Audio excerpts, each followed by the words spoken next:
Love this podcast? Support this show through the Acast supporter feature. It's up to you how much you give, and there's no regular commitment. Just hit the link in the show description to support now. This episode is brought to you by Progressive Insurance. You chose to hit play on this podcast today. Smart choice.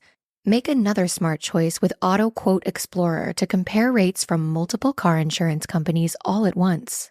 Try it at progressive.com. Progressive Casualty Insurance Company and Affiliates. Not available in all states or situations. Prices vary based on how you buy. A little self-care can go a long way, especially amidst the hustle and bustle of the holidays. That's where Vegamore comes in. Trusted by millions, Vegamore is all about giving your hair the love and care it deserves. With their vegan and cruelty-free formulas, you can nourish and revitalize your strands while indulging in some much-needed pampering. Because let's face it, who couldn't use a bit more me time this time of year? Go to vegamore.com/ACAST, code ACAST. That's vegamour.com/ACAST, code ACAST. Ryan Reynolds here from Mint Mobile. With the price of just about everything going up during inflation, we thought we'd bring our prices down. So to help us, we brought in a reverse auctioneer, which is apparently a thing. Mint Mobile Unlimited Premium Wireless. How to get 30, 30, bit to get 30, bit to get 20, 20, 20, bit to get 20, 20, bit to get 15, 15, 15, 15, just $15 a month? Sold! Give it a try at mintmobile.com/switch. $45 upfront payment equivalent to $15 per month. New customers on first 3-month plan only. Taxes and fees extra. Speed slower above 40 gigabytes per detail.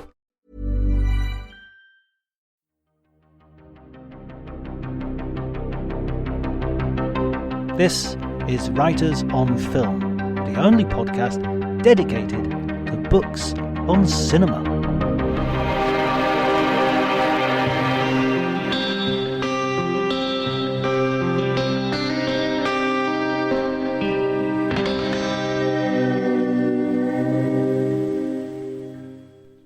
Hi everyone, my name's John Bleasdale. I'm a writer and film critic, and today I'm going to be talking to Tom Shone. Tom was the first guest ever on the Writers on Film podcast, so I'm really happy to have him back. He is the author of many books, most recently the Nolan variations about Christopher Nolan.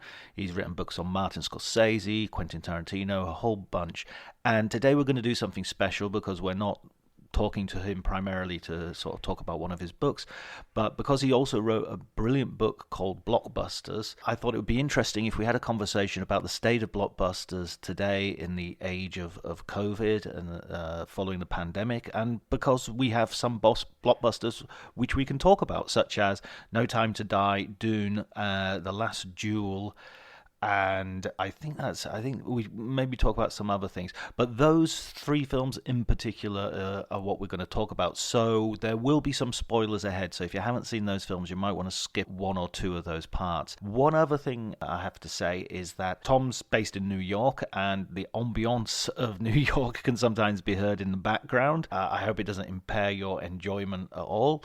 I don't think it does. I actually quite like hearing sounds coming from another part of the world. I mean, the sounds you might hear on my side will be church bells and the sleepy village, but with Tom, it's classic New Yorkerama. Okay, so if you like the podcast, please remember to like it on Facebook and spread the word generally. You can follow me on Twitter at Dr. Jonty, DRJONTY. But before you do any of that, please enjoy the conversation.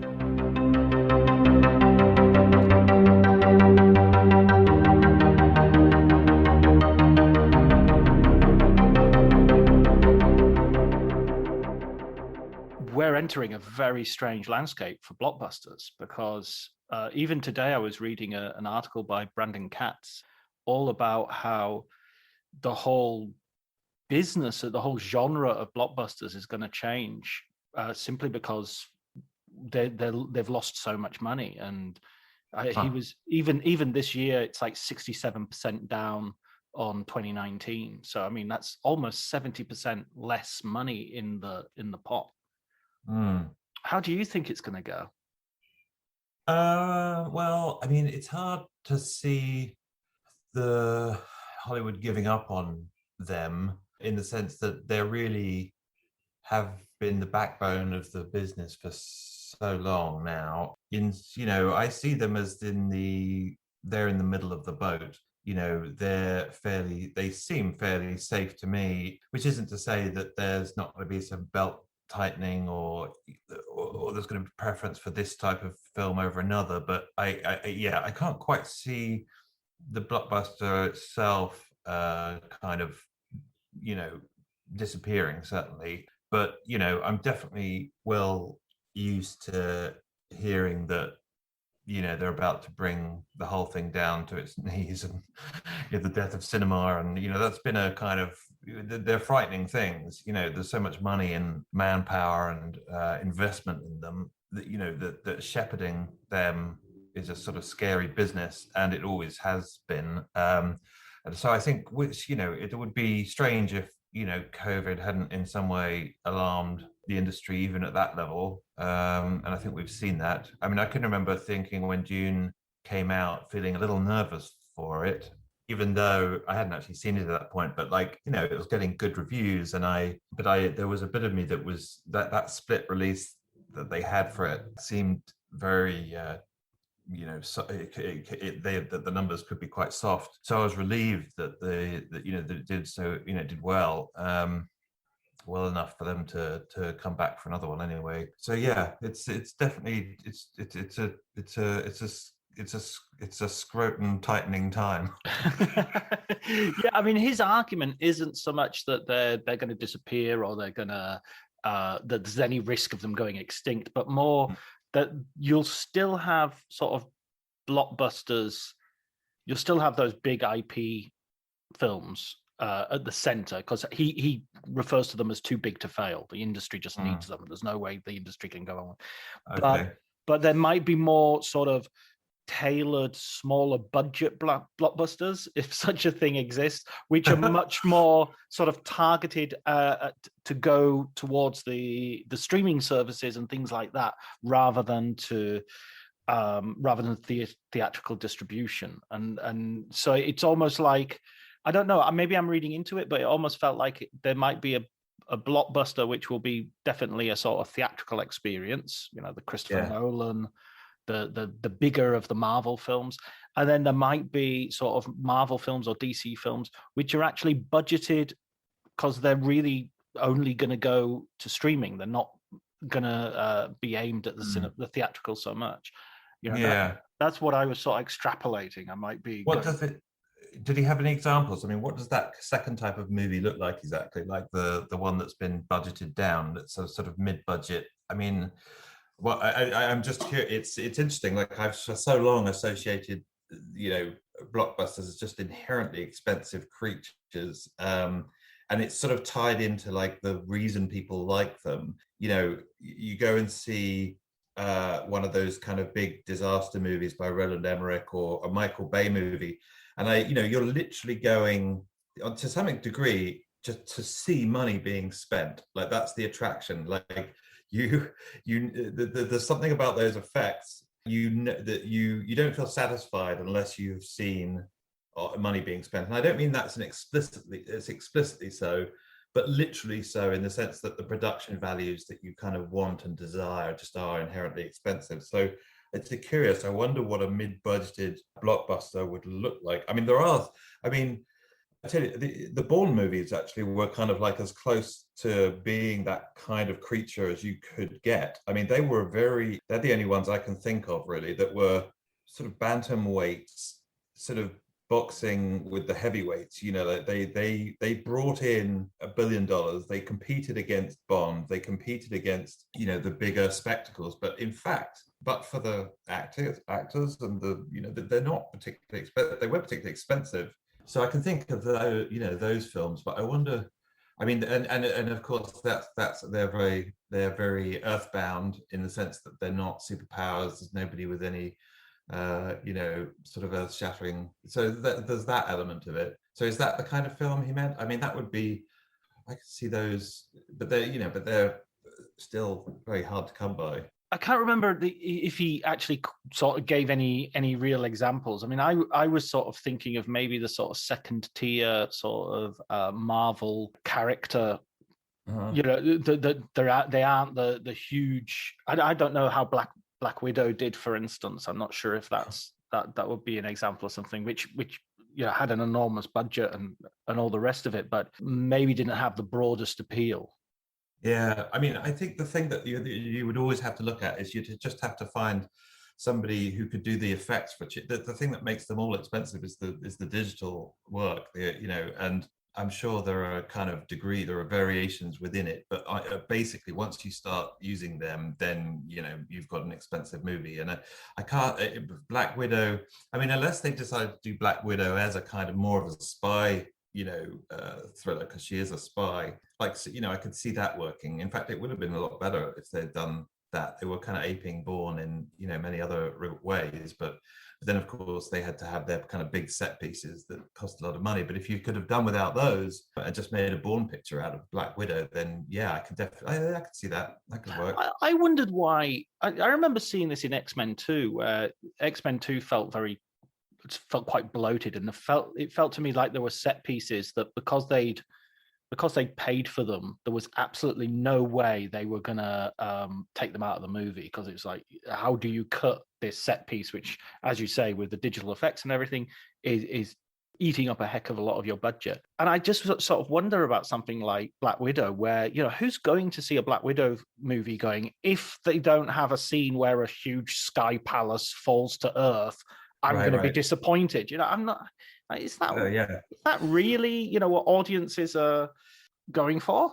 Yeah, I mean, here's the thing: it's sort of wishful thinking, in the sense that what that would then require is a lot more work done on their scripts, because Marvel just sort of are very, I think, lackadaisical with the script. They just, because they know that's not really what's making them their money, so they cook up these things in a year and then that's it. But so they would have to go back to the business of sort of making movies, essentially, and that's the difficult one. That's the that's the one where you have to put in the years of work developing scripts and sort of working on them with producers, and it's sort of, that's in a way like, but they've got this easy shortcut, which is that they just make it expensive and make weirdly, it's become less risky for them to make expensive movies than it is for them to make cheap movies. Like they're in this sort of weird logic, and it makes sense that it's actually safer for them to spend a lot of money, which is weird. But they've been in that trap for like decades, and I can't really see a way out of it. I mean, it's a bit like asking somebody to sort of grow younger. Like the industry has sort of got to a certain level. You can't then just sort of reverse time and ask it to sort of rejuvenate and go back, much as kind of critics often say, oh, I wish they just made movies again, or I wish they wrote better scripts, or it's always going to kind of press on. So I mean, I hope the guy is right. I hope that argument bears out. I mean, I certainly am as bored as anyone by kind of most of the Marvel movies that come out. I mean, they just seem desperate for some kind of innovation, and less money seems like a great way to go. Like, that's how you really get the discipline. That's how you get the Nolans. That's how they've all come out of the low budget world. Like Cameron, Nolan, Jackson, all those guys came out of an incredibly disciplined, low budget filmmaking world. And, and to this day, really, I think that you can't really fault a Cameron movie. Like, he's you really see, if he spends a lot of money, you see it. It doesn't seem there's much been wasted. I mean, that's the feeling, that rather sinking feeling that you get of just sort of like, of just from a lot of the Marvel movies, of just sort of delight piling on delight in terms of the way they look, and it's sort of cloying. But I never get that sense. There's a sort of, no matter how expensive they are, Cameron movies or Nolan movies, they never sort of feel wasteful. They don't feel like there's too much fat on them. They don't feel bloated. That sort of terrible sense of like kind of engorgement that you get from those sort of superhero films, they're actually quite lean things, so there's an art to them. But yeah, it's the ability to spend money well and in a disciplined way is hard obviously to come by.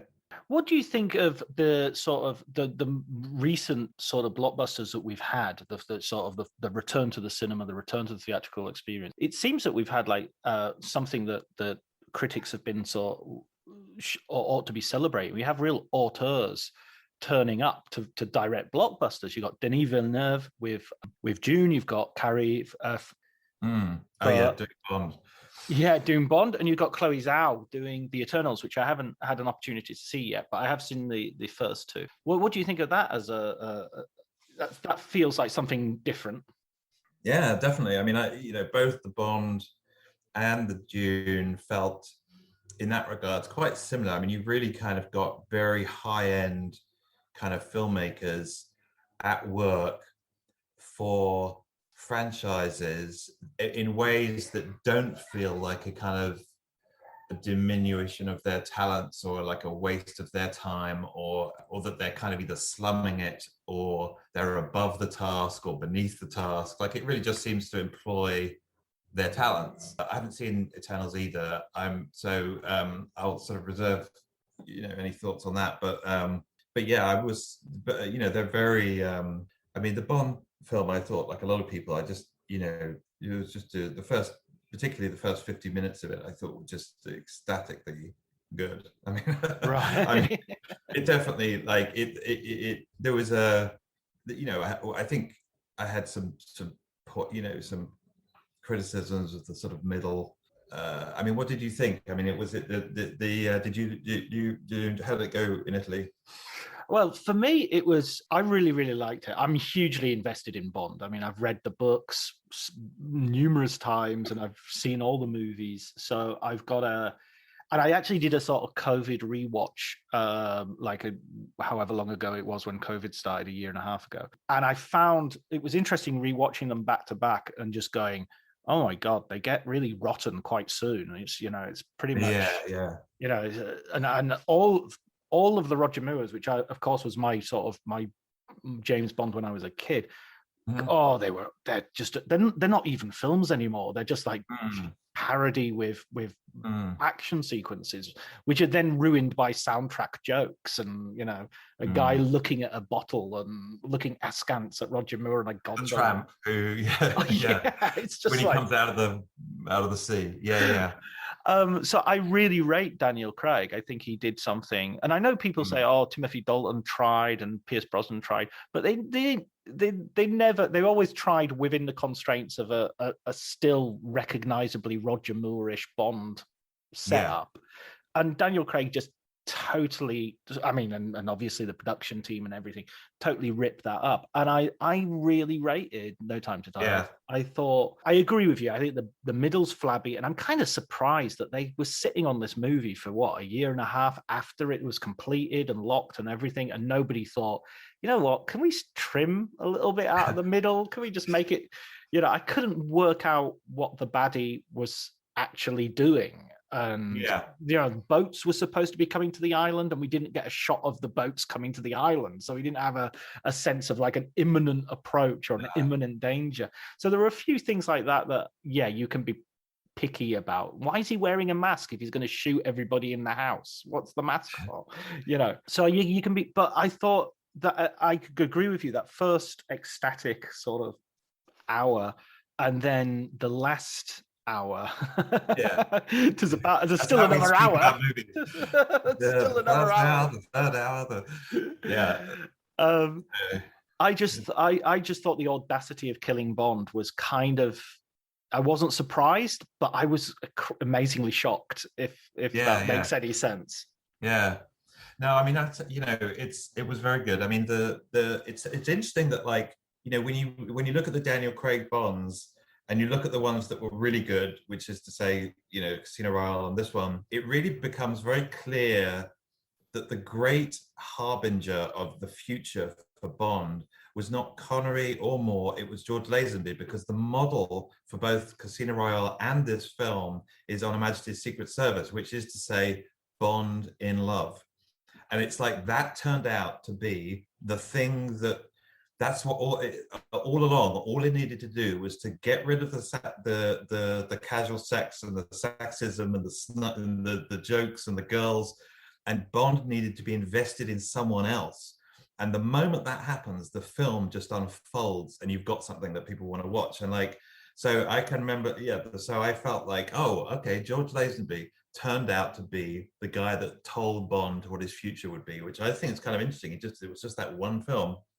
But of all the Bonds, I feel like that one is sort of, people often, and Nolan goes back to that one as well, doesn't he, to On Her Majesty's Secret Service, and says what a great Bond film that was.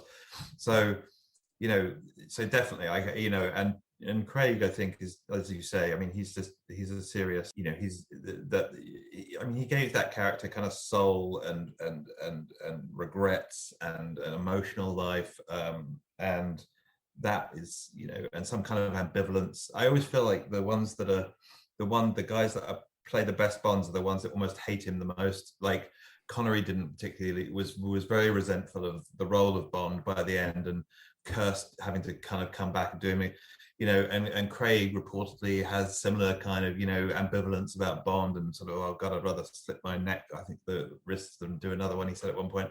But the ones that actually dislike him the most are actually the ones that are best at playing him, so, that's why Craig and Connery are just in their own class, I think. But yeah, Pierce Brosnan always looked too pleased to be playing him. It's like, oh, this is my dream role. I'm not a great actor, and I haven't got much range. So this is me. This is down to I can't do this. He'd wanted it for so long, and then he got it, and then there was a certain amount of kind of confusion. Like, what do I do now, kind of thing. But yeah, there was. I think he never seemed in command really to me. There was the problem. I think that he's got a very soft manner, and he's a very gentle sort of guy. I mean, I never kind of got that sort of stentorian bark that kind of like Bond can sometimes do, give, where they just sort of like, you know what I mean? There was that going on for Brosnan. Like there was something a little too soft about him, and that couldn't be said of Craig. I mean, Craig just zeroed in very rightly on the physicality of Bond.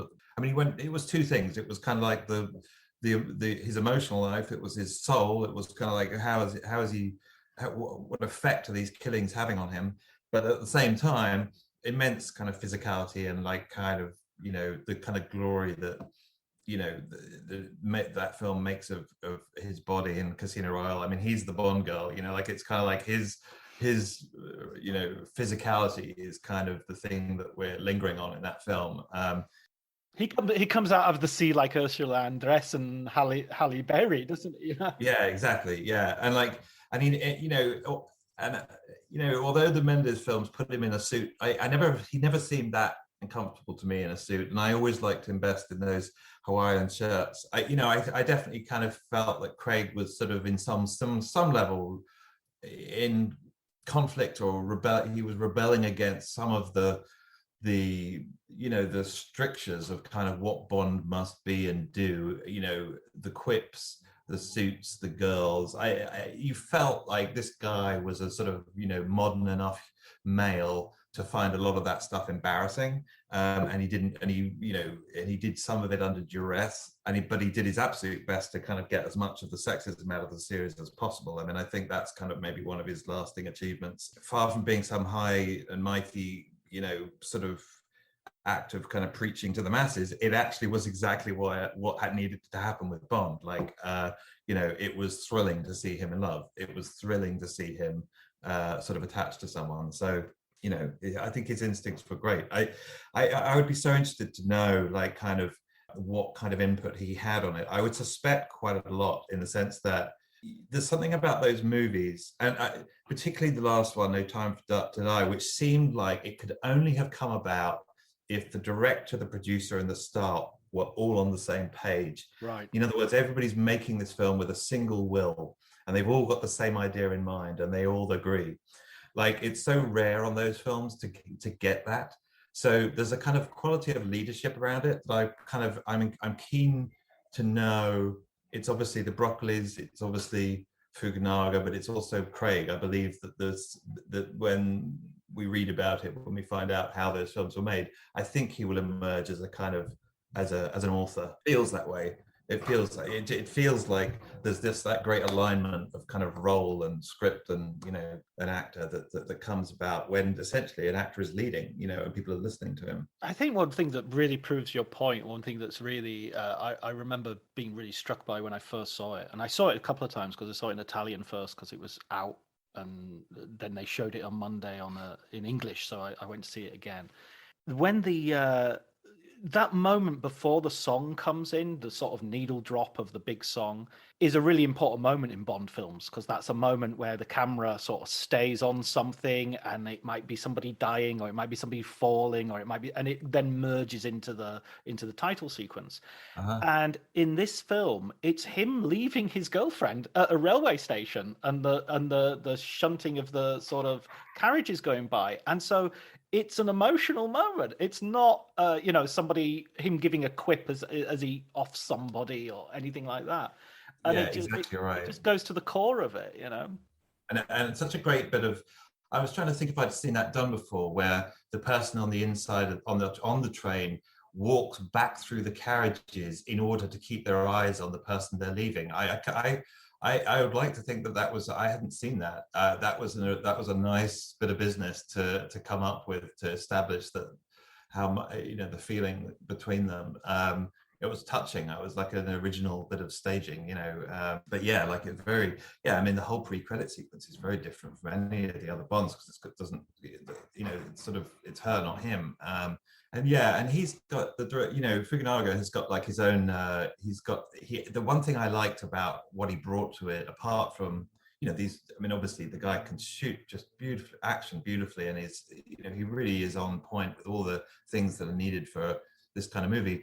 But he brought a genuine sense of nastiness to some of the villains. Like I really felt that they were just really up to no, really kind of, there was something genuinely creepy about them. There was something very, it's partly his thing with masks. He likes masks, doesn't he? I remember that. But the sense of sort of dire goings on, I don't know, it just felt sticky with sort of something genuinely nasty. And I missed that. I kind of, obviously the villains of Bond movies have become such a kind of archetype unto themselves, slightly laughable.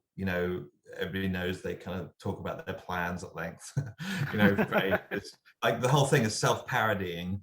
But I'd say, I did feel that there was a sort of genuine nastiness to the film, which I appreciated and liked. And Spectre seemed, in the first 50 minutes, and one of the reasons I love that section so much is they just seemed like on you, like like a swarm of.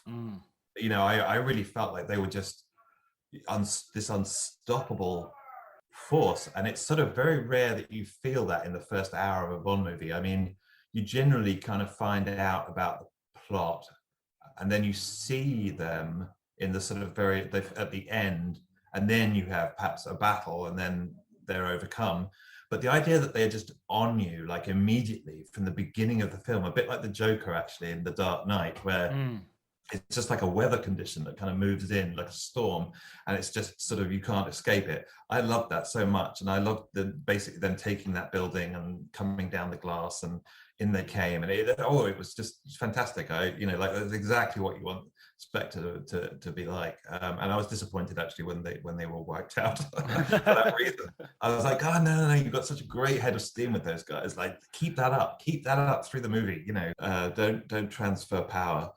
Yeah, I think the series has done that a little bit too much. No, it's Quantum. No, Quantum is actually a subsidiary of Spectre. No, it's not Spectre, it's this other thing. It's like, for crying out loud. Pick a story, pick a route. The unified theory of the villains, they're all in the pocket of the others, and then that's true. They can't get a mastermind big enough or broad enough to kind of encompass the others, like Russian dolls or something. But I didn't. They should have just stuck with just this sort of this. They're just on the nape of your neck. Like that was. That's all I need to know. Like, they're just unstoppable. But and also the idea of like Bond essentially working for the CIA, freelancing. That was also so intriguing that I wish they had stayed with that longer. And I think M brings him back in again about the halfway mark, and I was immensely disappointed at that. I was like, no, God, I want the whole movie to be like Bond is kind of working for the CIA, and maybe he comes back in again at the end. That would be great. But like, don't like hand it in like like that was disappointing, because M was turning out to be a pretty good bad guy too. So it was like, yeah, I like the idea of him waging, in basically the battling with his own service, but then it's a bit like, nope, forget about that. Yeah, they sort of spend that a bit cheaply. They set it up really well, the 007 and everything, and then when she sort of says, you can be 007, it felt like a child sort of plot point. Now, is it okay if I pass him the crown? Yeah, like, it was sweet. It was kind, wasn't it? Yeah. Yeah, like, where was the rivalry? Yeah, it just sort of dissipated. I thought, talking about that nastiness that you mentioned, for me, the best narrative nastiness was the gag that sort of kills him, basically, which is this: there's a poison that you're deadly to the people you love, which is just like you've made the subtext text right there. Yeah, that's right. No, it's good. I mean, the idea of poison was great too. Like, that's something we hadn't really seen much of, I think, since. I think they get in From Russia with Love. They Elsa Krebs, didn't they? Have some poison there on the stabby shoe. Yeah, stabby kick. Yeah. Terrified me as a kid. I hated that so much. Oh my God, it's so simple, right? Just somebody comes up to you and kicks you, and you're dead. But yeah, no, it is a classic bit of kind of spycraft, and so yeah, it was nice to see them sort of expand upon that. That it was surprising that that nobody had done it before. It was all nuclear, wasn't it? And it's literally. See, if that was Roger Moore, he would have said, toxic masculinity." Yeah, right. No, yeah, there you go. That's funny. Yeah, no, he would have done. That's definitely where it was going. I mean, it was certainly. I think it's very gratifying to see kind of a lot of intelligent, talented people, hitting the bat with the ball, with some force, and it just sort of really working for audiences, and for all the sort of legitimate complaints there are about that the industry, franchises and blockbuster movies and whatnot, it definitely is important to kind of call out the ones that work, and that and when there is something driving it, they're deserved successes. And I felt that with that. It was a happy success. Where do you think it will go post? I mean, nobody's going to be. I'll put a spoiler thing in the show notes to make sure nobody complains. But with him dying again, I mean that stunned me. It stunned me how much that stunned me. I just think it was so well done. It was like, it's friendly fire. He's called it in. It's self-sacrificing. It's genuinely heroic.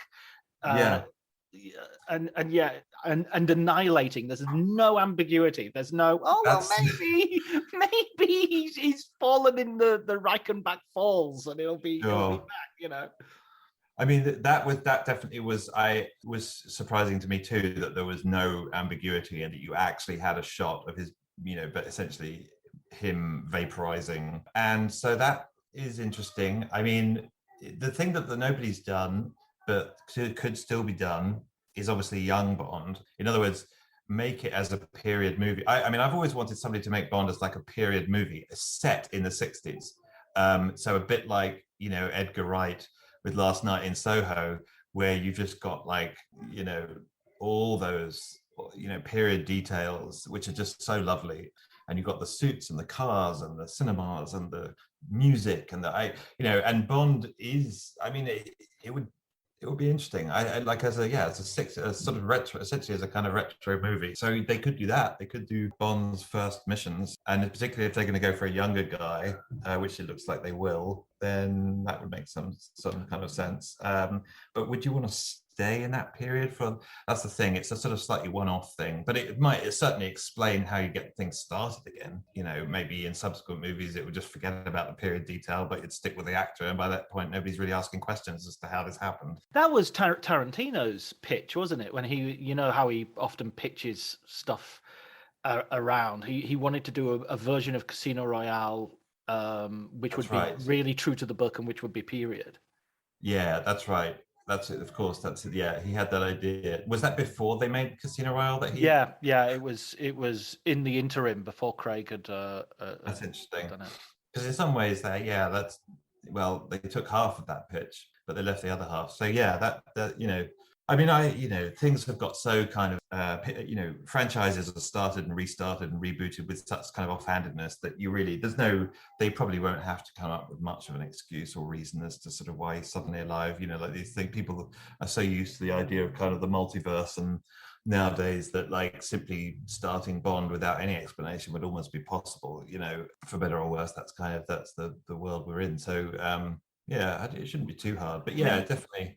That's what they've done in the past. I mean, except for Lazenby, this never happened to the other fella. I remember, was it Diamonds Are Forever? There was a sort of idea of plastic surgery at some point, and there's a remnant of that idea in Diamonds Are Forever, but it was actually in the script that the new Bond would be getting plastic surgery because his cover has been blown, Oh, and a better wig, maybe. Sean Connery, when he started in Dr. No, he had 5 wigs, and it was like one was for fighting, one was for underwater. Is that right? Yeah, absolutely. It doesn't look. I mean, it's good. Good wigs. I was just reading about the price tag for the wigs worn by Kristen Stewart in Spencer, and I think I've remembered this, that they were kind of $5,000 or something. Each wig was, I mean, a lot of money. I guess that's how much they cost when they're that good. But the most surprising wig that I saw recently was the Mohican that Robert De Niro wears in Taxi Driver. That was a wig. That was a wig. I didn't know that was a wig. And that's why I was so surprised, because I just thought, well, it's De Niro, he's method, but apparently he was shooting something else, and it's a bald cap and a Mohican. I did not know that. That is a surprise. That is a surprise. That's one of those things I don't want known. Can we not broadcast that? Okay, I'll cut it out. That's one of those secrets of the business sort of thing, where you actually think a little bit less of the people involved as a result. And you're like, oh, god damn it. But I guess if you have to shoot another movie, that's okay. It's just like De Niro. He's willing to drive around as a taxi driver for a month, but don't touch his hair. Yeah. Oh my god. I wonder what that was. Maybe that was the Bertolucci movie. It could have been. It could have been 1900. Yeah. It could have been. And what about Dune then? What about, because Dune was, I keep saying that I have this unique relationship with all these movies, but Dune again was another. It was my Lord of the Rings when I was a kid. I read that book. I read all of those books until Chapter House Dune, or God Emperor Doom, whichever one. Yeah, quite a lot of them anyway. So you can tell me. I mean, I haven't. So how closely does it resemble the book? Is it sort of, has he carved it up? Has it, is it actually a fairly good rendition of it? Is it sort of? Yeah, I would say, weirdly, the David Lynch version is extremely close to the book. All the voiceover that David Lynch uses is how the book operates, because everybody's thinking and they're telepathic and they're reading each other's thoughts through various sort of methods and whatnot. So those internal monologues being presented like in the David Lynch movie are really close. The problem with the David Lynch movie is it gets to like the 2/3 mark and it just goes, skip to the end. And, and then they fell in love, and then something else happened, and his power grew. And with this one, I think it's it's pretty close to the book, and it definitely gets the atmosphere of the book. The one time it really departs is basically towards the end, when it sort of goes in search of an ending, because the book isn't it isn't 2 books, it's 1 book, and it doesn't have a natural ending in the middle. And I think they chose a fairly good point. I liked the idea that he's the first person he's killed, and that has a sort of narrative, that he's passed. And it's kind of quite interesting that such a big film has such a smallish, but makes it big, makes that personal moment really big. He's become a killer. So I thought that was great. But the bit immediately preceding that, where they go around looking for a copter and there's Duncan, Idaho, all of that stuff was pretty much, I think, was pretty much invented and was. I figured that was put in as an action scene because they needed something big to go out on. Yeah, that's interesting. I mean, that makes sense. I mean, I was kind of braced for the ending, because I was a minor complainant out of Empire Strikes Back for that reason. I was like, but hang on, it hasn't wrapped up. and but of course, you know, I learned to love that film. But with this, I was prepped that the ending was a bit like that, and I was braced for it, and therefore I found that the atmospherics were such that I didn't mind. I felt that it had built up sufficient sort of head of steam. I mean, it's all pressure and atmospherics, that movie, isn't it? Like, it's sort of like the sound in your chest, the way you feel it in your chest. It's like a physical, you know, sensation. There were times when I felt a little bit like I was just being shown a whole bunch of extraordinary sights, but that the action or drama wasn't necessarily being advanced. I remember there's sort of good series of sequences where you just feel this massive happening, and it's the sound lifts you out of your seat. And at the end of it, you sort of think to yourself, well, what's just happened? It's like, oh, well, they just landed. That's like a one line in the script. They land the ship, but it's sort of taken minutes, and it's, you know, your eardrums, and, you know, and so there was less sense that I kept on thinking about what makes action memorable. And I was thinking about, like, how in Star Wars, you know, when Han just sort of tosses the blaster to Luke, and Luke just catches it and starts blasting. And for some reason I really remember that, because it was just sort of like so great. It was so functional. It was none of this, oh, here's how this works. It was just like, catch this and start, and then bam, he was off, and suddenly he was now operating at a slightly more heroic level. Luke had grown up a teeny bit the moment he started doing that. And I thought, well, that's what made that memorable to me. And I sort of maybe felt that some of that was a bit lacking in Dune, in the sense that I didn't sort of remember much of what they did with some of these great, fantastic machines, or, you know, it was more that I was just invited to sort of to revel in their existence, and I did. But I can remember thinking afterwards, well, what did they do with this? You know, so the helicopter thing is a really good example of that's where he really did that. He's mastering that thing, and that sequence is memorable for that very reason. There's a lot of kind of tech reveal in the first hour that's just kind of like, it's magnificent, but it's just kind of like, well, what is it doing? You know, like, but yeah, it's definitely magnificent. I sort of, you know, I was wowed by it, and subsequently I felt a little bit wobblier about it, in the sense that I kind of felt, when I listened to people's criticisms of it, I sort of felt they had fair points, and you kind of go, no, that's true too. So there is perhaps a slight emptiness there somewhere, but it's also just such a physical movie. I do like that, and I think that his design eye is absolutely fabulous. Like the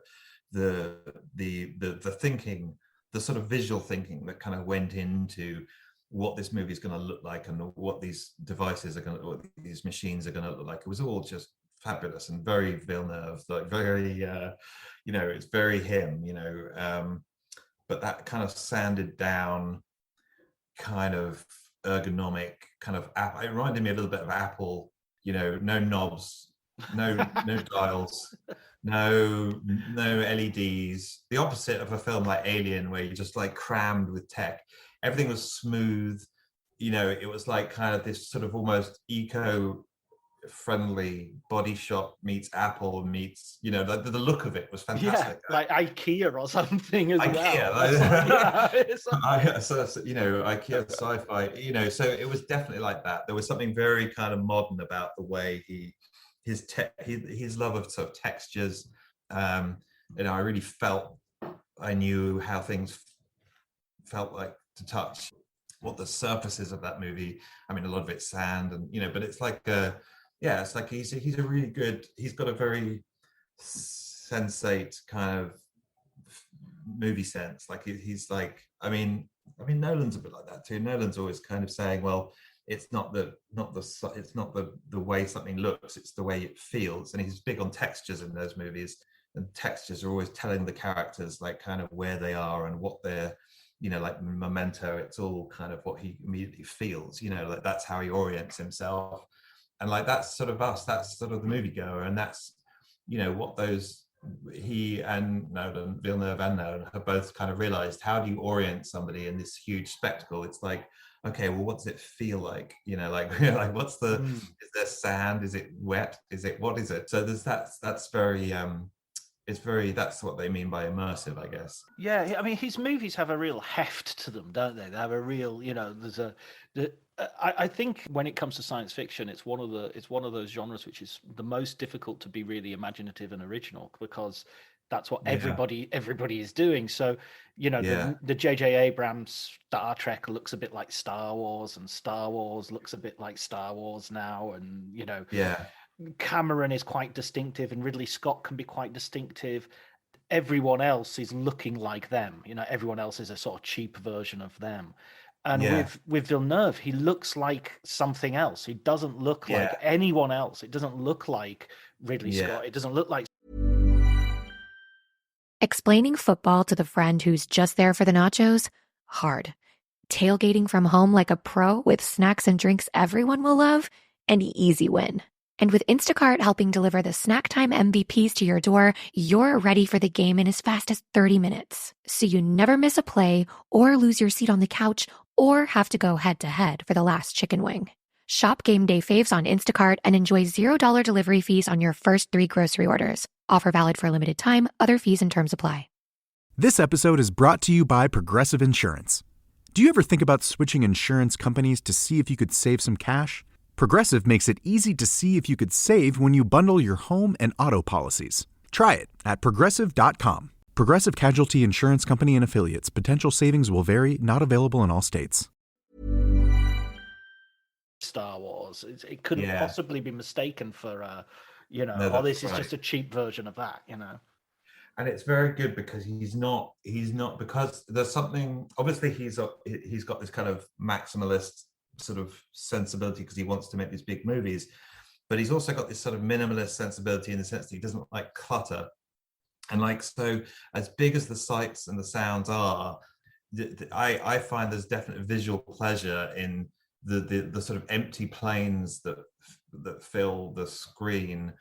So again, the no dials, no knobs, the sand dunes, the just the lack of clutter. So the sense of massiveness, but uncluttered massiveness, and it's sort of that for some reason is very satisfying. Possibly because screens have just got so full up with stuff, like expensive stuff to look at, and here he's giving you this massive sort of monolithic kind of site, but it's sort of simple and it's pared down and it's somehow minimal. I would be very keen to know what his bathroom looks like. I kind of like. I'm not going to Google that. I kind of feel like it would just be like state of the art. Like you voice operated. You would walk in and it will almost be like an empty cube, and you'd be like, toilet, and then the toilet would emerge, and then, or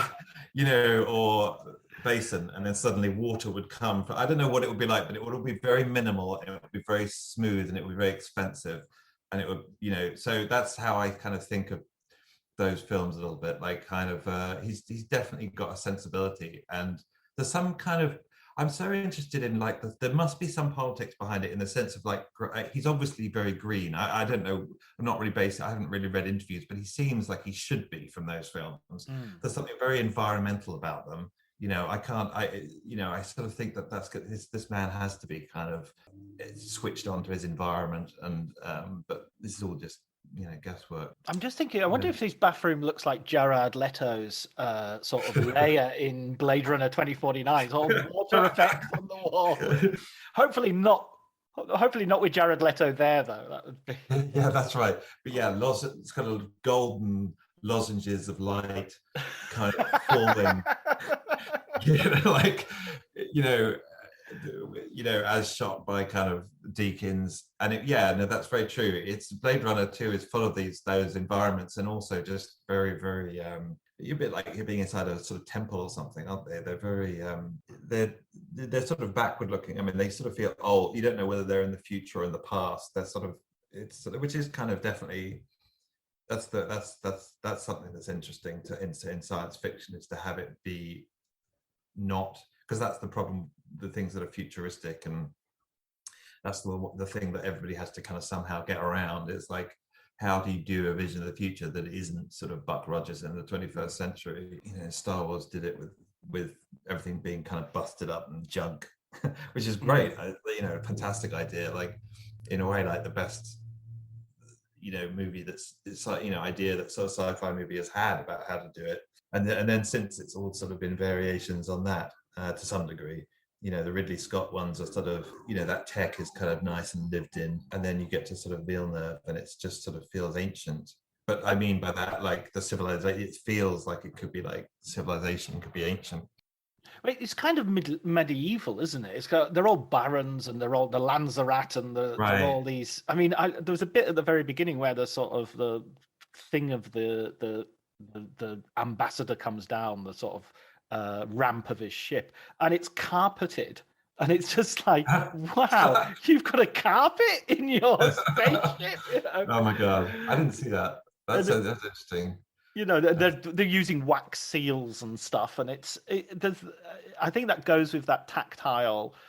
This is a world where people still melt stuff, and that's true.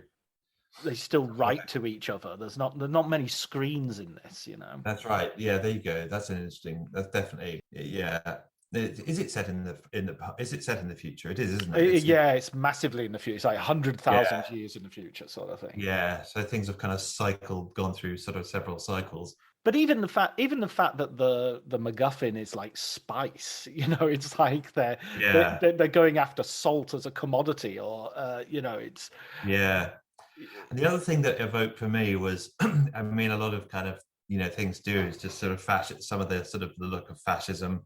There was a lot of kind of Leni Riefenstahl in some of those arrivals. That the armies in perfect uniform lines stretching to kind of infinity and whatnot. And of course, that's, I think, very conscious. He's depicting a kind of genocide, isn't he? And he's evoking the fascists, the German fascists. So it's like, so that was definitely that was an interesting kind of design element of it. But yeah, he's definitely got an eye, and he's definitely got something new to say. His eye is new, so to speak. So yeah, you do want him to make I want him to make something small again, though, because there is that slight danger now that like he's made the slight suspicion that this movie doesn't quite dispel that I had from Blade Runner to 2049 was that the sort of cinematography was kind of, it was almost directing the movie, and that there was it was a sequence of fantastic,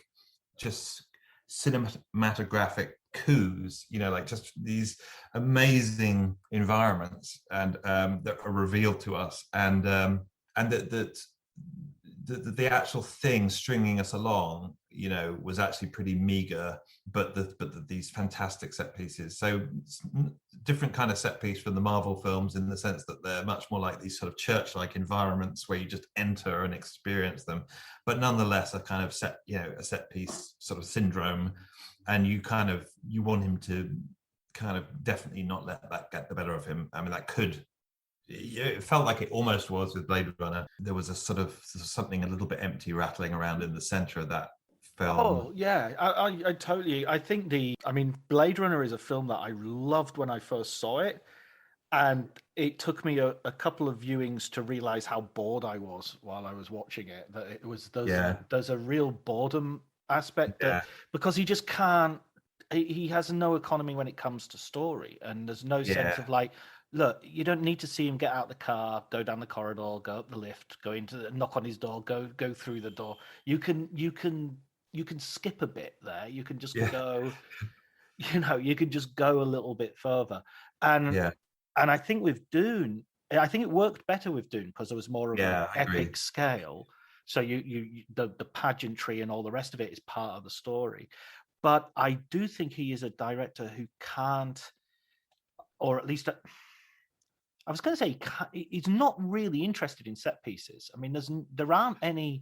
Not action, no. Yeah, there aren't any real scenes in the film. I mean, the most compelling scene that I think back to is the one with the John Gabar needle and the box of pain. Is a really stunning scene, and it's very simple. Whereas the invasion, where everything gets blown up, and Josh, what's he called, Brolin.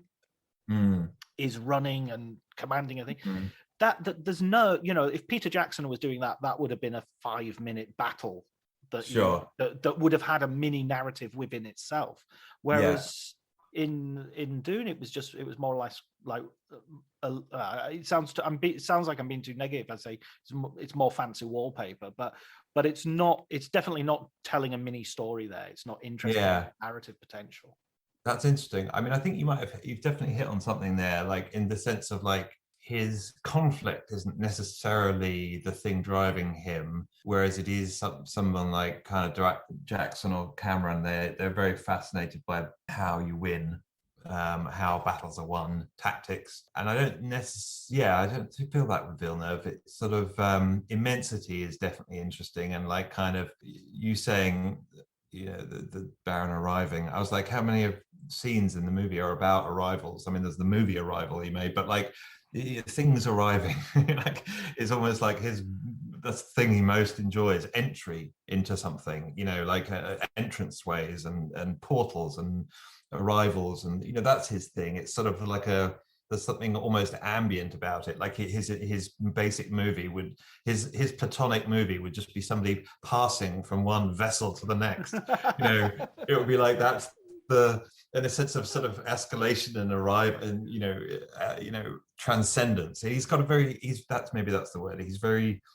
There's something a bit transcendent about him, and I'm not sure that it's great in the terms of making kind of satisfying action or getting us on the seat of the edges of our seat, in terms of suspense. Will Indy get under the descending rock door in time? That kind of stuff doesn't excite him too much. I don't know how that will be solved in the second part as well, because the second part, the book was very, very influenced by Lawrence of Arabia, and the second part has a similar sort of trajectory it's about a person sacrificing their humanity in order to become a leader, in the same way, and becoming distant and kind of untouchable. I wonder, and kind of victorious. Okay, it's kind of a triumphal march. It's not like it's the obstacles in his way. It's full of bits of people. Who is this boy? Oh no, he's beaten us. It's full of those moments. Well, you'll know it from the David Lynch version, I guess. Yeah, it's like I think I'm expecting the second part to be a little bit more narratively satisfying. There was definitely a sense of sort of setting his balls in motion for this one, and introducing us to everybody. But the story was just getting started, really, I guess, in narrative terms. They're on the run. That's how, that's sort of just a lot of time to get there. Yeah, because it's about, as you say, like kind of him out of his environment and into the desert environment, and that his exploration in that world is kind of the story. Essentially, we've just got there. So, but yeah, I don't begrudge him kind of cutting it up into two. It's sort of I was certainly kind of hooked enough to sort of think, I'm going to look forward to the next one. And yeah, I was just glad again that it was a success, although I was frightened for it. I guess a lot of people were just going, this is on HBO Max, but I'm still going to go see it, which is kind of cool. They're sort of saying, how can I get the most out of this, and buying theatre tickets. Do you think there was ever a real possibility that they wouldn't? I got the feeling that they were downplaying. They weren't announcing it because they didn't want to publicize that it was actually half a film. Mm-hmm. You mean you're downplaying if they had announced before the film was released, if they had said, and we've greenlighted the second film, people would go, well, why have you done that? Well, because it's only part one. And so even the title part one comes up on the screen and isn't included in any of the sort of publicity material. It's not on the poster. It's not. So it feels like, and it also feels like this film would, imagine if they said, right, sorry, didn't make enough money, we're not doing a second one. This film would just be an absolute. But I think that, I could be, listen, what do I know? But I think that was a possibility, of course. Right. nothing is guaranteed, and nobody's going to force them to make something if they think they're not going to make any money. So to my mind, no matter how much he sort of said part one and part two coming soon, folks, like it really wouldn't have mattered if it hadn't made enough money, they would have just cut him loose like they did with, The Girl with the Dragon Tattoo, which I think is marvelous film, the Fincher version. And that was it. The Golden Compass is another one where it's definitely, this is just the beginning. Nope, that's all you've got. That's funny. Yeah, no, it's so I think, so yeah, maybe they had given him some guarantee. I mean, certainly in the sort of fuzzy environment in which we find ourselves, it's the communication between Warner Brothers and the filmmaker is possibly a little different. Maybe the expectations are a little different. Maybe there was some assurance of, this doesn't have to go out of the park, but it does have to do this.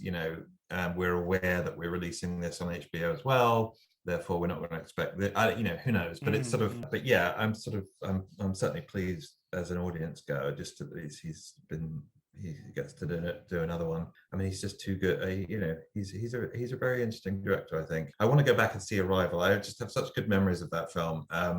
And it's kind of got better in my, afterwards, that kind of, sometimes films don't, and sometimes they stay with you and sometimes they don't. But that one is kind of, it's definitely calling me back again. Yeah, I think it's got everything, that film. It's got the music, the story. The original Ted Chiang story is great, but the film is a real improvement on it. It really brings out something else. So yeah, no, yeah. I it holds up. I've seen it multiple times, and it definitely holds up. What are you looking forward to? Anything that's sort of on the horizon? Any big films that are coming that you're keyed up for?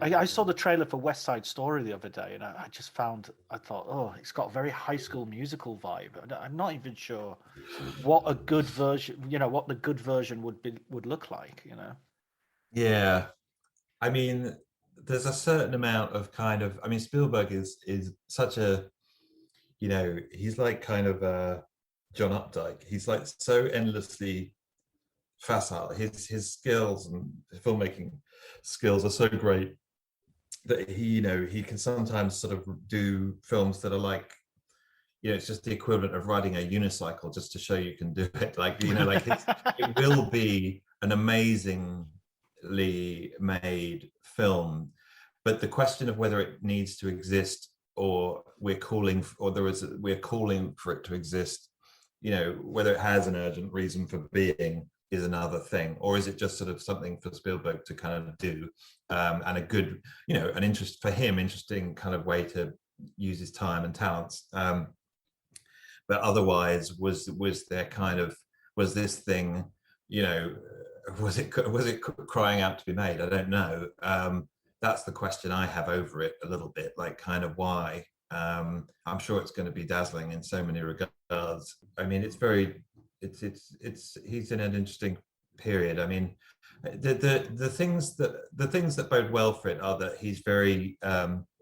I've liked all the movies that he's set in the 50s that he's done. I mean, this is different; it's a musical, but he's revisiting a kind of period that has given us also Bridge of Spies, which I saw again the other day, and I was like, why didn't this film win Best Picture again?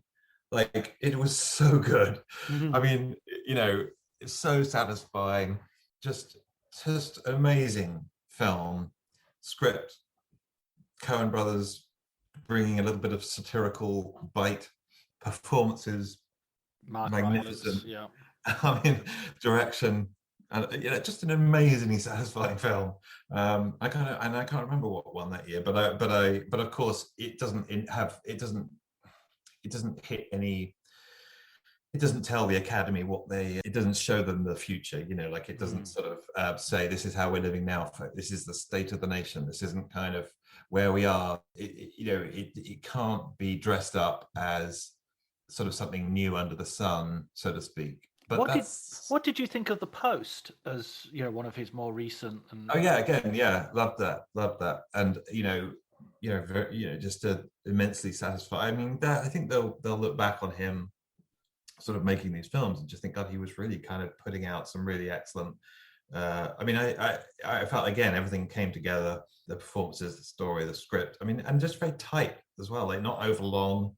I don't know what the running time of that is. It didn't feel to me like over an hour and 50 minutes, just like Bridge of Spies. I think is pretty like it's about the same. I mean, that's an amazing. He's very economical, and so yeah, I'm just trying to think. I mean, what else is out there? What's coming with this? I mean, I've been sort of looking at. There are things. The new Matrix film is. Oh yeah, something I keep seeing a trailer for, and yeah, a little bit like West Side Story. It's like, oh, okay, all right, are we going back there? Yeah, and I only just saw Bound for the very first time 2 nights ago, and God, that's a good. great movie. That's yeah, neat little neo noir, you know. Yeah, terrific. Yeah, it's great, isn't it? Yeah, I mean, with the Matrix thing, it could be anything really. I mean, I sort of the second two were I think so disappointing that there's a sort of there's a slight weariness about this, and can it escape the fate of those? Because the basic premise is so permissive. It's so lax. It encourages such laziness.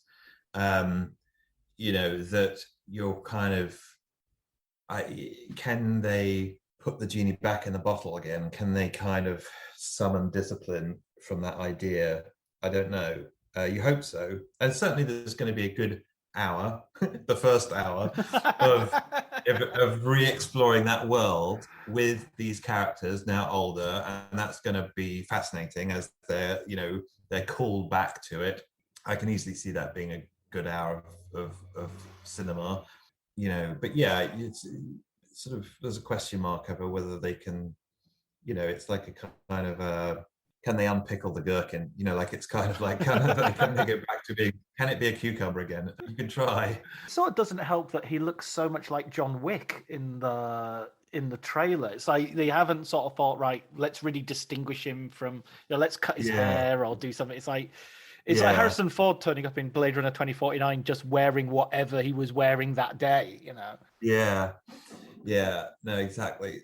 And so there's that. I mean, the other good, Batman, I think that looks interesting. I think that's a kind of good idea that he's come up with, in terms of, again, that's a kind of noir, very much seems like a kind of noir period styling, which kind of is, the 30s, 40s, I guess, but like kind of that's kind of when the character first kind of emerged, and that's a good idea. Whether he, you sort of hope it doesn't get too blown out of that, actually, because you sort of there's an immediately going to be a tension between, noir was sort of never, it never sort of lent itself to sort of bloat, in the sense that it wasn't, you don't get huge sort of set pieces, and you never get a noir that lasts 3 hours. Like it's tends to be very kind of fleet and kind of economical and kind of straight to the point, and there's sort of that kind of writing, and you hope that it doesn't get kind of hijacked too much by the blockbusteritis, the sense that something needs to be bad, that if you have a set, it needs to be blown up, and that kind of stuff. Yeah, I was thinking about that when I was watching Bound. I remember you saying our previous conversation, talking about the Coen brothers setting a template for how filmmakers should go in terms of their careers, and you had the idea of doing Blood Simple as your calling card movie. Seems to have been repeated by loads of filmmakers, including the Wachowski siblings. That it's almost like, I think David Putnam said something about you should make a horror movie as your first film, because it'll be cheap, and you can show all your skills off. And I think noir does a similar thing. Definitely, yeah. I mean, a plot twist is the simplest and cheapest kind of special effect in that sense. Like, it's the biggest jolt to the audience that isn't a sort of massive explosion or that costs a lot of money. So you get that. I mean, then Nolan's first film Following is similar. The Usual Suspects, similar. All these people like start with these kind of crime thrillers. Reservoir Dogs. Kind of twisty. Yeah, Reservoir Dogs. So they're very disciplined, and they're very kind of they have to really work on those things, and sort of shave the edges, sand them down, and tinker in the shed for many years getting those things to work well. Yeah, it's definitely a shame. I was thinking it's very there's such a thing as like there's nothing like first films, because when a filmmaker is a nobody and they are setting out to kind of be somebody and to charm us and to entice us, like there's something about the massive like effort that they put into those things that's to charm and to entertain and to sort of that gets lost once they feel they have us. It's a bit like a relationship where the person is they seduce, and then about 3-6 months in they just begin to get bored with the relationship. And I kind of feel like that. I feel like that with like filmmakers sometimes, that once they have us, something magic goes out, something goes out of it for them. If you ask Tarantino to make his name, like none of the movies that Tarantino has made recently, although I did like the last one, but the other ones could have made his name for him. Right. As calling card movies, they simply wouldn't work. And so that's very, that's so disappointing in a way. Like kind of, Reservoir Dogs is so economical, and it's so seductive, but as I say, I feel like now he's got me, and we're both there's a certain amount of kind of boredom and on both our parts, and do we still want to go through with this, and should we talk about breaking up? It's like a kind of like those conversations, sometimes they can feel a bit like that, and it's sort of but yeah, the first movie test, I often think, like, would this celebrated filmmaker, if they then gave me this film as their first film, would it have started the career? Would it have jump-started the career that I know they have just had? And very few of those films pass that test. Like there's a certain kind of laxity kind of sets in. Would the French Dispatch have launched Wes Anderson? Yeah, I mean, it's interesting. I mean, like they're the discipline. I mean, he's such an interesting case. I mean, he's like kind of, I think of him as a bit like Malick, in the sense that like they're just making like one movie, and we get like new installments of the movie every year or so. Here it is, and now it's got Colin Farrell in it. The next time you see it, it's going to have someone else, like that. Yeah. That's how it feels. And like kind of, he's very, exactly what they're going to be, and they're kind of, there's a slight sense to kind of overlook. He has kept the standard up. I mean, they're very beautiful things, but I find myself getting bored by them, and I kind of look forward almost to the time when I can rediscover them and kind of go, oh, aren't they great? Rather than see them afresh. I kind of find I like them better when they're in the rearview mirror, and I can look back on this nice row of kind of films and feel how satisfying they are. But there's always that slight disappointment that they're not Rushmore, which I do still think of as being just so unusual. It's just got that first movie charm, that kind of like, I'm going to set out to get you. I'm going to set out to seduce you, not welcome to my world, which you know very well. There's a sort of defensiveness, isn't there? I think if as soon as a filmmaker set out their stall, it's sort of like, you take me or leave me. Know what I'm like. I know, and from the other point of view, I can see how frustrating it must be for them to have people turn on them, because to their mind, they're doing exactly the same thing they did last year. Like, you used to find it funny when I joked about lobsters,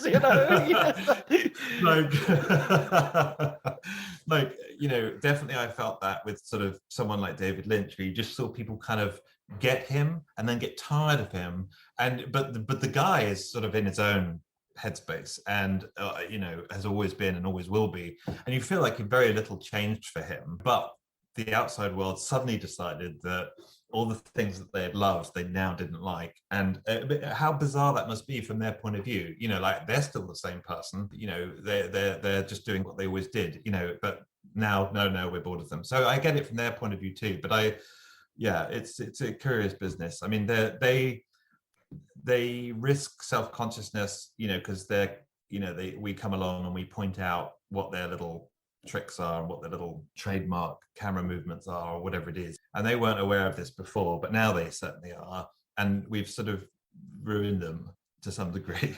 Like, we've made them very conscious, and if they're any good, I think it's because they were largely unconscious in the way that they were making them, or as unconscious as you can be, really. And then we come along and tell them what their peccadillos are, and thereafter they can't escape that. And I think maybe we talked about this when we talked about Tenet, but Tenet definitely felt to me like he now knew what Nolan-esque meant, and right. So, and there's no escaping that knowledge, but the one thing that kind of makes filmmakers grateful again is like a big flop. And I think I don't think that film was, but but that's the one thing that can kind of get that, all the energy that they put into seducing us with that first movie. That's the one thing that can do that. Like, just, it happened. I think Scorsese failed enough to then want to get hungry again, and Spielberg failed once or twice, and it kind of made him disciplined. And they all, I love those movies, those kind of comeback movies where they screwed up, and then they kind of they tighten the hatches and tighten the bolts, and they make Raiders of the Lost Ark. Yeah. There's no greater moment. There's some, they've learned, they've listened to what the audience had to say, and they've responded. So then the relationship goes on. Yes. Like, exactly. Okay, I love you again.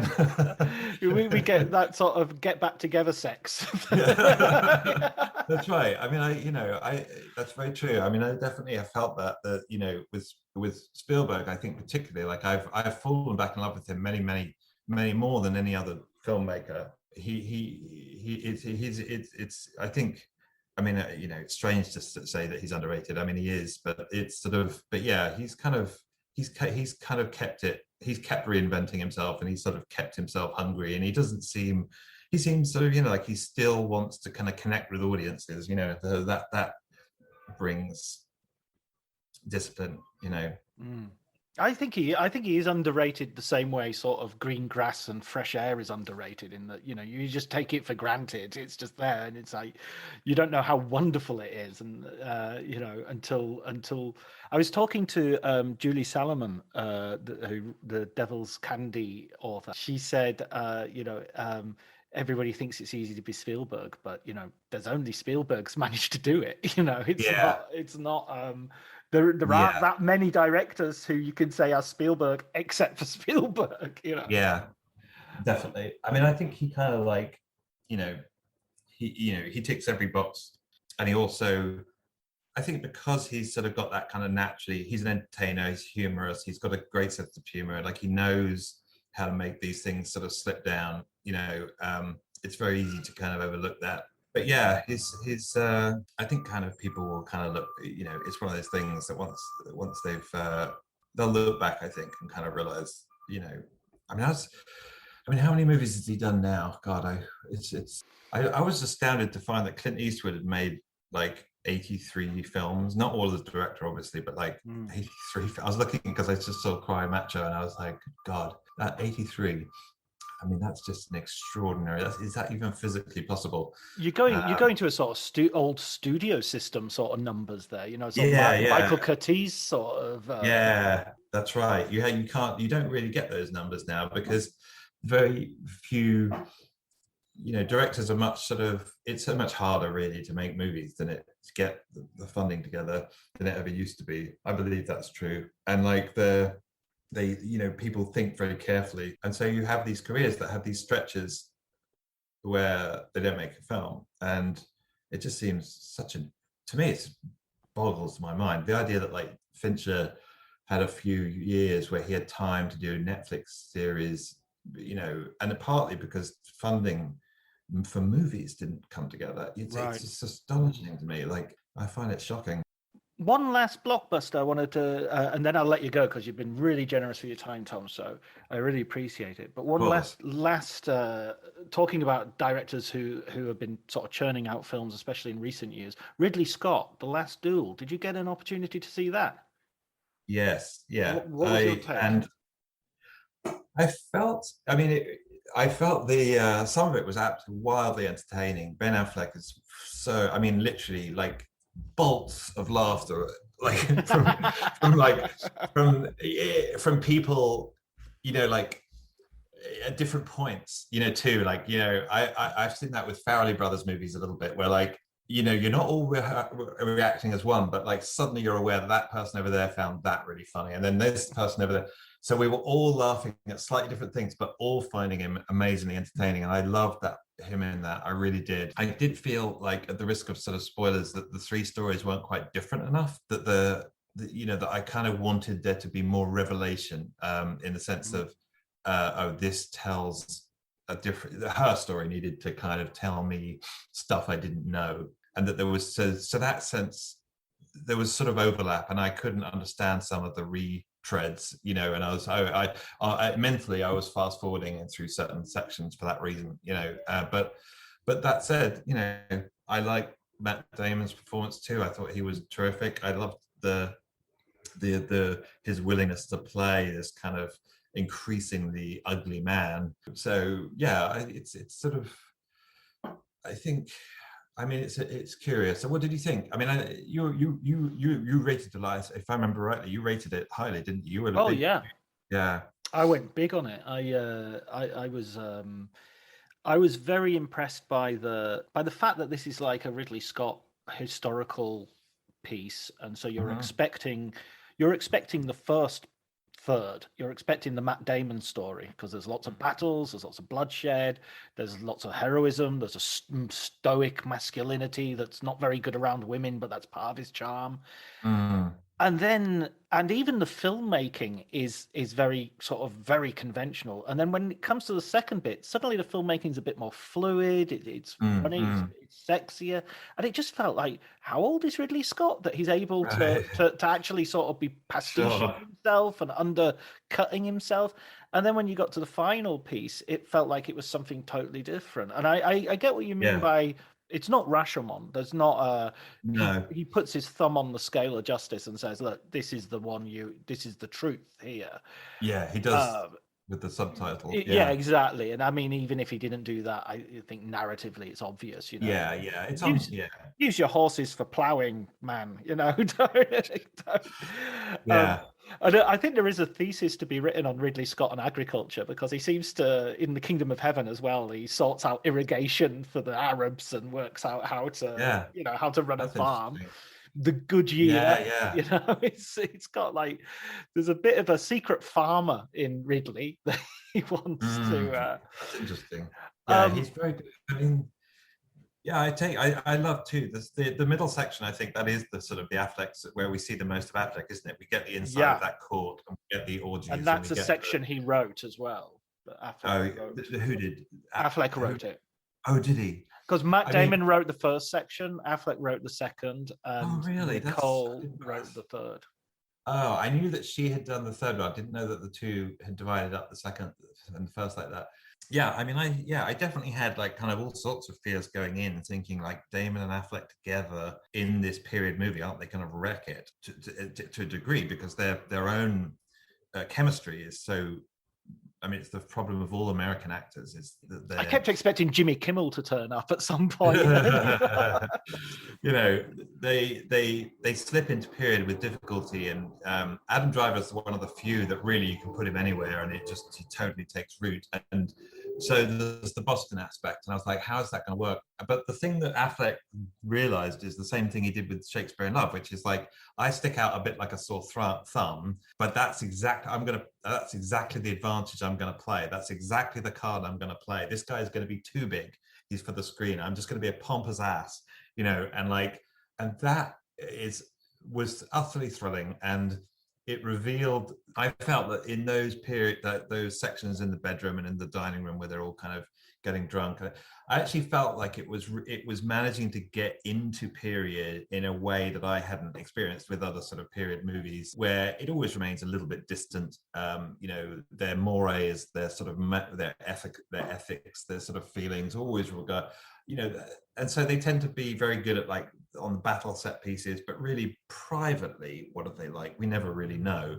Braveheart, like what's going on, like when they're having dinner, who knows, who cares, like it's in the bedroom, who knows, who cares. But with this, I sort of felt like there was an intimacy, like, oh, I know exactly who these people are, and he seems to too, and it's very unusual. I haven't seen it before, And I believe it. Like it was like a, and you sort of think there is a very strong sort of satire on the court in there that's very, it's very, the morality of it is very, his feel for the kind of the corruptness of it and the sensuality of it is really something. Like it's very, there's something, the only person that's popping into my head a little bit is Fellini, because he kind of is doing similar things, but so they're not very similar at all in other regards. But in that regard, that sort of sense of like kind of really sort of sinfulness that you actually kind of enjoy and regret at the same time, and it's almost too obscenely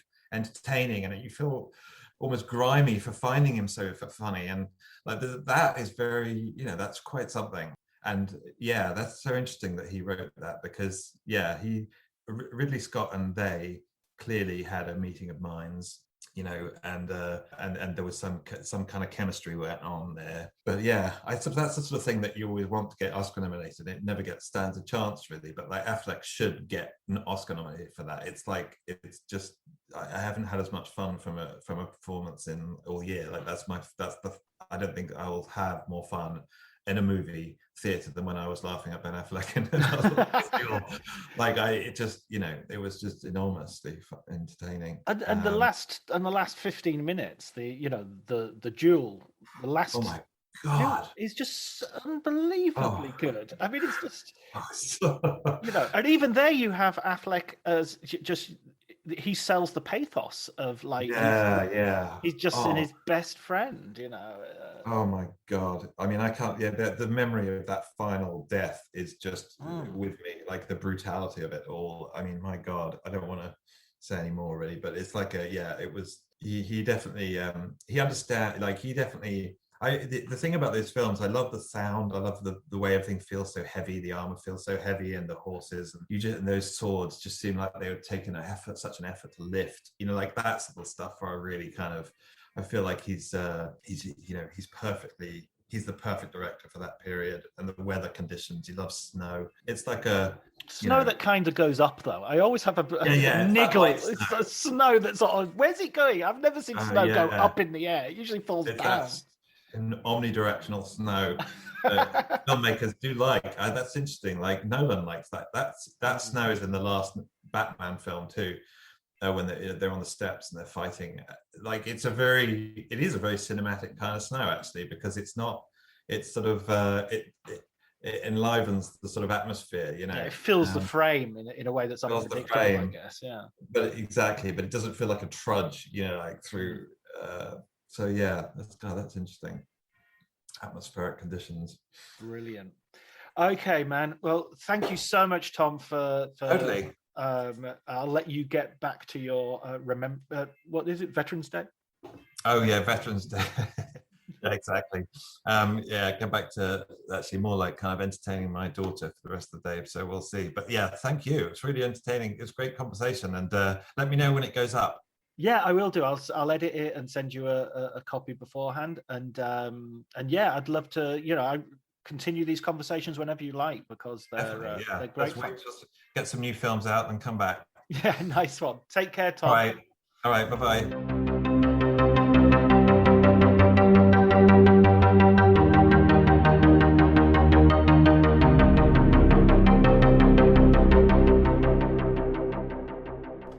Okay, that was my conversation with Tom. I think there's nothing else to say other than thank you, Elliot Atkins, for the music, which gives the podcast such a wonderful ambience. Now listen to that. I've got next door neighbours are basically taking the roof off their house and adding another one. So we've got some work sounds. I'm not sure if it'll come through on the microphone. Hopefully not, but if it does, doesn't matter. So Elliot Atkins, thanks for the music, and Ali Howard, thanks for the art, and I will thank you very much for listening. Okay, take care.